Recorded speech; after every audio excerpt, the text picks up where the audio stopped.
Hello students, welcome to the session. तो बच्चों, BST के तीसरे सेशन में आप सबका बहुत बहुत स्वागत है। इससे पहले हमने 2 सेशन और कर लिए हैं जिसमें nature and significance of management के इंपॉर्टेंट टॉपिक्स के बारे में डिस्कशन किया है, जैसे characteristics of management, nature, significance और उसके साथ साथ मैनेजमेंट के डिफरेंट लेवल्स। उन सारे की सारी चीज़ों के बारे में हमने ऑलरेडी डिस्कशन कर दिया है। आज के सेशन में हम क्या पढ़ेंगे बच्चों? आज के सेशन में हम फंक्शंस ऑफ मैनेजमेंट के बारे में समझेंगे और उसके साथ कोऑर्डिनेशन ऑफ मैनेजमेंट के बारे में समझेंगे। ये दोनों टॉपिक खत्म करते हुए इस चैप्टर को आज इस सेशन में हम खत्म कर देंगे। तो बच्चों चलिए, तो कॉपी किताब निकालिए, शुरू करते हैं आज का सेशन।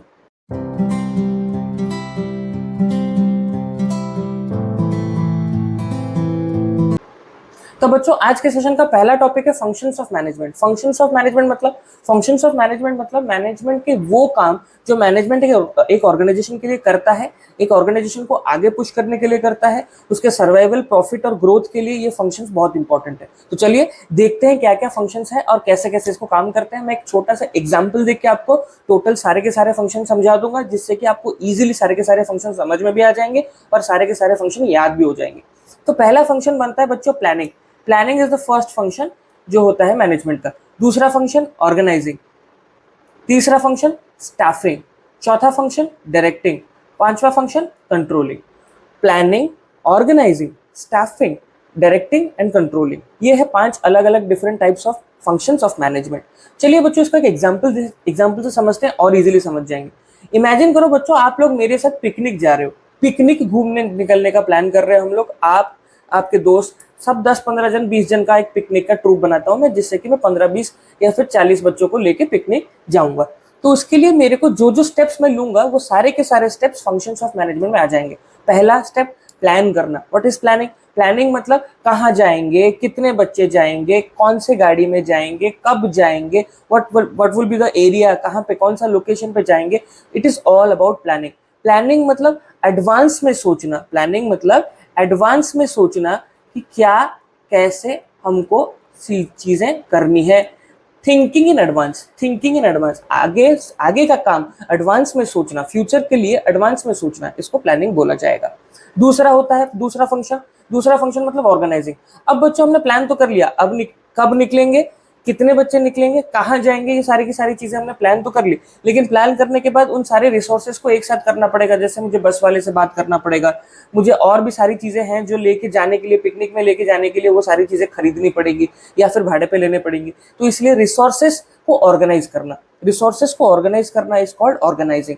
पहले स्टेप में मैंने प्लान किया, पहले स्टेप में मैंने सोचा कि कैसे क्या करना है, कहाँ करना है। दूसरे स्टेप में मैंने ये सोचा कि कहाँ से ऑर्गेनाइज करना है, कहाँ से रिसोर्सेस लाना है, वो सारी चीजें मैंने ऑर्गेनाइज की, सारे रिसोर्सेस को असेंबल किया, ऑर्गेनाइज किया, अपने पास लेके आया। तीसरा फंक्शन बनता है स्टाफिंग। स्टाफिंग मतलब मैं अकेला तो आपको संभाल नहीं पाऊंगा, 40-50 बच्चों को अकेला संभाल नहीं पाऊंगा। तो संभालने के लिए मुझे और भी टीचर्स की जरूरत पड़ेगी। तो कौन से टीचर मेरे साथ जाएंगे, कौन से टीचर आप लोगों को, कौन से क्लास को कौन से टीचर हैंडल करेंगे। तो I have to staff, I have to recruit people, select people. जिस लोगों का, जिस इंसान का जो काम है उसको वो काम देना पड़ेगा, उसकी जगह पे उसको लेना पड़ेगा, लेके वो काम उसको देना पड़ेगा। फिर आता है डायरेक्टिंग। डायरेक्टिंग मतलब अब आपको गाड़ी में बिठा के गाड़ी में ठीक तरीके से केयर वाइज लेके जाना और लेके वापस आना, ये पूरी चीज एक हेक्टिक है। तो इसलिए धीरे धीरे एवरी स्टेप में मुझे डायरेक्ट करना पड़ेगा। बच्चों को कहाँ बैठना है, बस आप में से बहुत सारे मतलब बच्चे होंगे जो मस्तीखोर होंगे, थोड़ा थोड़ा मतलब विंडो से हाथ निकालेंगे, इधर उधर का काम करेंगे। तो वो सारी चीजें मेरे को देखना पड़ेगा, डायरेक्ट करना पड़ेगा। नहीं बच्चों ये मत करो, नहीं बच्चों वो मत करो। सारे के सारे टीचर्स को बताना पड़ेगा कि कहाँ पे रुकना है, कहाँ पे ब्रेकफास्ट कराना है। सारी की सारी चीजों को जहाँ पे लोग काम हो रहा होगा वो सारी जगह पे मुझे डायरेक्ट करना पड़ेगा, देखना पड़ेगा, समझाना पड़ेगा, समझना पड़ेगा। Directing. And finally controlling. Controlling मतलब ये सब करने के बाद भी मेरा जो प्लान ऑफ एक्शन था, वो प्लान ऑफ एक्शन कंप्लीट हो रहा है कि नहीं, सही से हो रहा है कि नहीं, वो देखना भी जरूरी है। इसीलिए प्लान ऑफ एक्शन के साथ अगर प्लान ऑफ एक्शन सही से काम नहीं कर रहा है, जिस टाइम पे हमने सोचा था उस टाइम पे नहीं निकल पाए पिकनिक के लिए, जितने बच्चे सोचे थे हमने आएंगे वो सारे के सारे बच्चे लेट से आ रहे हैं, तो इसीलिए हमको क्या करना पड़ेगा, उसी सिचुएशन में इम्प्रोवाइज करना पड़ेगा। सोचना पड़ेगा कि कैसे मेरा रिक्वायर्ड अमाउंट ऑफ आउटपुट निकले। जितना आउटपुट मैंने सोचा है वो रिक्वायर्ड अमाउंट ऑफ आउटपुट कैसे निकल पाएगा, उसके लिए मुझे प्लान करना पड़ेगा, सोचना पड़ेगा और डायरेक्ट करना पड़ेगा, लोगों को बताना पड़ेगा और फाइनली कंट्रोल करना पड़ेगा। अगर मेरा रिक्वायर्ड आउटपुट नहीं निकल रहा है तो कैसे वो रिक्वायर्ड आउटपुट निकल के आए। These were the 5 functions of management. पहला planning, thinking in advance about different topics and different ideologies, जहाँ पे मेरा ऑर्गेनाइजेशनल गोल क्या होगा और उस गोल को अचीव करने के लिए मुझे क्या क्या स्टेप्स लेना पड़ेगा, वो सारे स्टेप्स को मुझे फ्यूचर के सारे स्टेप्स को एडवांस में सोचना पड़ेगा। दूसरा, ऑर्गेनाइजिंग, रिसोर्सेज को ऑर्गेनाइज करना पड़ेगा, सोचना पड़ेगा कि रिसोर्सेज में कहाँ से लाऊं, कैसे लाऊं और किस तरीके से उसको हैंडल करूं। तीसरा, स्टाफिंग, कौन सा काम कैसे करेगा, कौन करेगा, रिक्रूट करना, सिलेक्ट करना और काम बांटना। फिर आता है डायरेक्टिंग, डायरेक्टिंग मतलब ट्रेन करना, अपने स्टाफ को बताना कि कौन सा काम कैसे करना है, कहाँ करना है, किस तरीके से करना है, डायरेक्टिंग। एंड फाइनली मेरा जो डिजायर्ड आउटपुट है, वो डिजायर्ड आउटपुट निकल रहा है कि नहीं निकल रहा है मैनेजमेंट से, तो वो डिजायर्ड आउटपुट को देखना, और अगर नहीं निकल रहा है डिजायर्ड आउटपुट, तो एक्चुअल आउटपुट से डिजायर्ड आउटपुट तक का सफर है, उस सफर को भी कंट्रोल करके हमको उसी लेवल पे लेके जाना पड़ेगा जिस लेवल पे हमने सोचा था। So this was all about functions of management. I hope बच्चों आपको समझ में आ गया होगा फंक्शंस ऑफ मैनेजमेंट। चलिए नेक्स्ट टॉपिक की तरफ चलते हैं। नेक्स्ट टॉपिक है बच्चों कोऑर्डिनेशन। क्या है? कोऑर्डिनेशन। व्हाट इज कोऑर्डिनेशन बच्चों? Coordination is the essence of management. Essence of management. Coordination means binding together all the activities such as purchase, production, sales, finance to ensure continuity in the working of the organization. It is considered as a separate functions of management in order to achieve harmony among individual efforts towards the accomplishment of goals. क्या मतलब है इसका बच्चों? मतलब तोड़ देते हैं इस चीज को, समझ में आ जाएगा। पहला उसने बोला coordination means binding together of all activities. जितने सारे एक्टिविटीज हमारे ऑर्गेनाइजेशन में हो रहे हैं, वो सारे के सारे एक्टिविटी को एक साथ बाइंड करना, सिंक्रोनाइज करना, काम को सही तरीके से करना। एक अपना डिपार्टमेंट अगर सही से काम करता है तो उसके बाद वाला डिपार्टमेंट जैसे सही से काम करे, उसके बाद वाला डिपार्टमेंट सही से काम करे। Every department should synchronize with the other department so that the management can function in a smooth manner. पहला वाला डिपार्टमेंट अगर अपना काम सही से करेगा तो उसके बाद वाला डिपार्टमेंट को सही से करना है, उसके बाद वाला डिपार्टमेंट अगर काम सही से करेगा तो उसके बाद वाले डिपार्टमेंट को सही से करना है। सिंक्रोनाइज करना, सही तरीके से काम को करवाना is called coordination. Binding together all the essential activities, all the essential departments of the organization so that continuity of the organization should take place. काम सही से होगा, आउटपुट सही से निकलेगा, सर्वाइवल हो जाएगा, प्रॉफिट हो जाएगा, ग्रोथ हो जाएगा। जितना भी ऑर्गेनाइजेशन का गोल होगा वो सारे के सारे गोल को अचीव कर लेंगे हम, अगर हमारे पास सिंक्रोनाइजेशन है, अगर हम सही से बाइंडिंग टुगेदर करके काम कर रहे हैं, सिंक्रोनाइजिकली काम कर रहे हैं, जिससे कि हमारा कोऑर्डिनेशन परफेक्ट हो रहा है। तो कोऑर्डिनेशन इज सिंक्रोनाइजेशन और binding together of all activities. जितने भी सारे एक्टिविटीज है उन सारे एक्टिविटीज को बाइंड करना और एक तरीके से काम करना, जिससे कि ऑर्गेनाइजेशन का गोल अचीव हो पाए। फिर समझते हैं सर कुछ कैरेक्टरिस्टिक्स भी है कोऑर्डिनेशन के। तो क्या क्या कैरेक्टरिस्टिक्स है?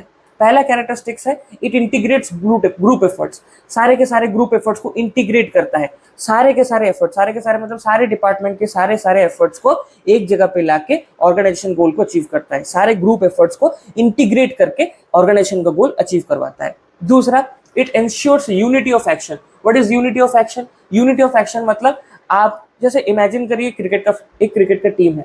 क्रिकेट के टीम में बॉलर्स हैं, बैट्समैन हैं, फील्डर्स हैं, एवरीबॉडी इज देयर। तो if everybody is there, bowler is doing his part, batsman is doing his part.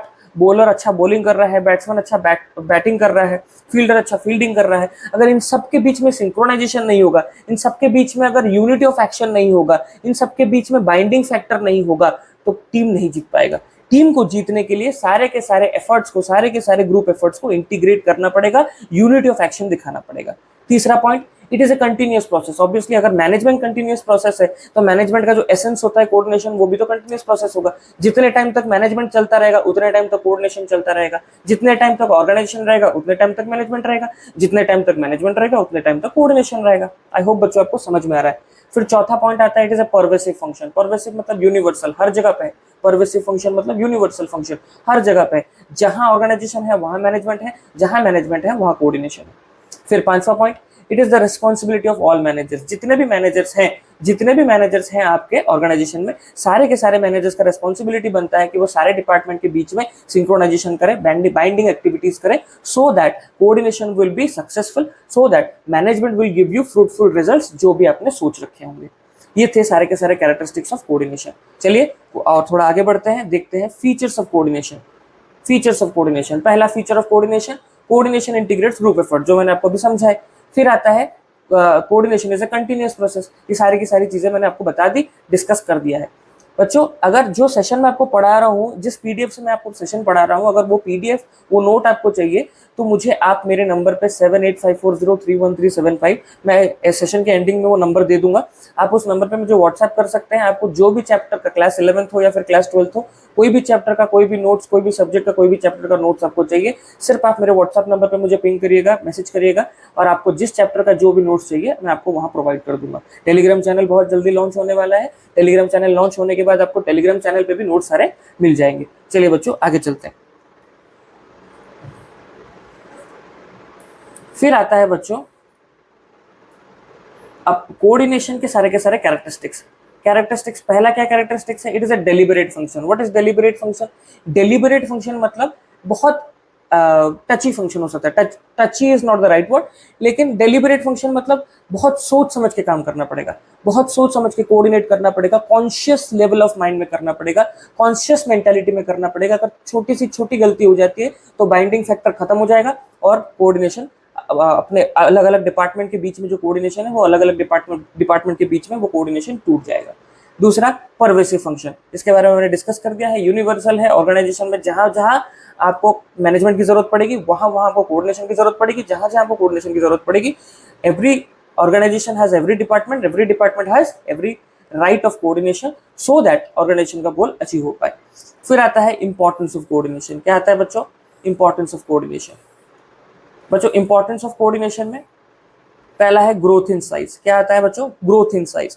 अगर आपको बिजनेस को ग्रो करना है, अगर आपको ऑर्गेनाइजेशन को ग्रो करना है, तो आपको कोऑर्डिनेशन और बाइंडिंग वाले फैक्टर को बहुत ध्यान से देखना पड़ेगा, क्योंकि कोऑर्डिनेशन हमारे इंडिविजुअल गोल्स और हमारे ऑर्गेनाइजेशन गोल्स दोनों को सिंक्रोनाइज करता है। कोऑर्डिनेशन हमारे जो पर्सनल ऑब्जेक्टिव्स है उस पर्सनल ऑब्जेक्टिव्स के साथ ऑर्गेनाइजेशनल ऑब्जेक्टिव्स को और सोसाइटल ऑब्जेक्टिव्स को, तीनों ऑब्जेक्टिव को एक साथ इंटीग्रेट करता है, यूनिटाइज करता है। इसीलिए हमको साइज में ग्रो करना है। अगर ऑर्गेनाइजेशन को साइज में ग्रो करना है, एक्सपैंड करना है, तो coordination is a must for an organization और अ मैनेजमेंट। फिर आता है functional differentiation. What is functional differentiation? Functional differentiation मतलब डिफरेंशिएट करना different factors of different departments of the organization को, अब उनके फंक्शन के हिसाब से उनको डिफरेंशिएट करना, उनके फंक्शन के हिसाब से उनको बांटना, जिससे कि उनके बीच का जो ग्रुप एफर्ट है वो ग्रुप एफर्ट निखर के आए, वो ग्रुप एफर्ट और डेलिबरेटली और डेलिकेटली दिखाई दे लोगों को। फिर आता है स्पेशलाइजेशन। स्पेशलाइजेशन मतलब सारे के सारे specialized activities. Production department production का स्पेशलाइजेशन है, अपना पैकिंग डिपार्टमेंट पैकेजिंग का स्पेशलाइजेशन करेगा, फाइनेंस डिपार्टमेंट अकाउंट्स देखेगा, और ट्रांसपोर्ट डिपार्टमेंट अपना ट्रांसपोर्ट का स्पेशलाइजेशन करेगा। तो every department should be specializing in every other factor, in every factor, so that the ideology of people, the ideology of the organization, the aim of the organization should get fulfilled. फिर आता है बच्चों, so this was एक और point रह गया बच्चों, यहां पे एक और पॉइंट रह गया,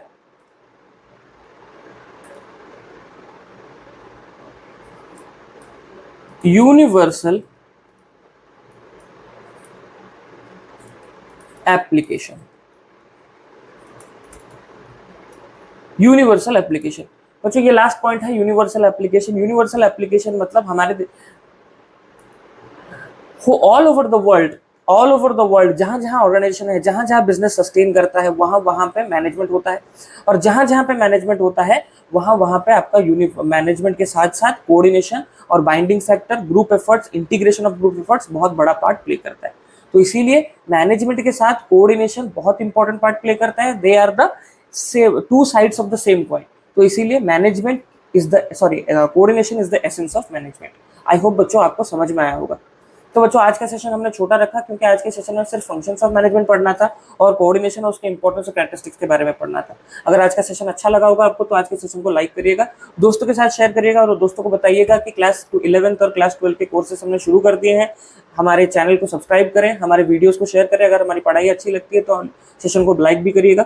अगर आपको ये जो चैप्टर मैंने पढ़ाया इन चैप्टर के नोट्स PDF में चाहिए तो आप मुझे सिर्फ इस नंबर पे व्हाट्सएप करिएगा 7854031375।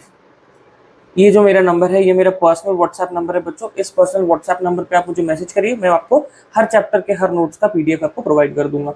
इसी के साथ साथ मैं एक और चीज़ आपको बोलना चाहूँगा कि अगर आप नोट्स के बारे में और भी डिटेल इन्फॉर्मेशन जानना चाहते हैं, अपने कोर्सेज के बारे में और भी डिटेल इन्फॉर्मेशन जानना चाहते हैं, तो आप मुझे स्वयं मिश्रा ऑफिशियल में इंस्टाग्राम पे फॉलो कर सकते हैं। इंस्टाग्राम का लिंक मैं आपको बायो में दे दूंगा। अगर आपको मेरी पढ़ाई अच्छी लगती है तो मेरे रील्स को भी देखिएगा वहाँ पे, क्योंकि क्विक रिवीजन के लिए मैं वहाँ पे रील डालता रहता हूँ, जिससे कि आपके चैप्टर्स के छोटे छोटे पॉइंट्स और डिस्कशंस वहाँ पे भी आपको मिल जाएंगे, जहाँ से कि आपको चैप्टर को क्विक रिवाइज करने के लिए बहुत ईजी हो जाएगा।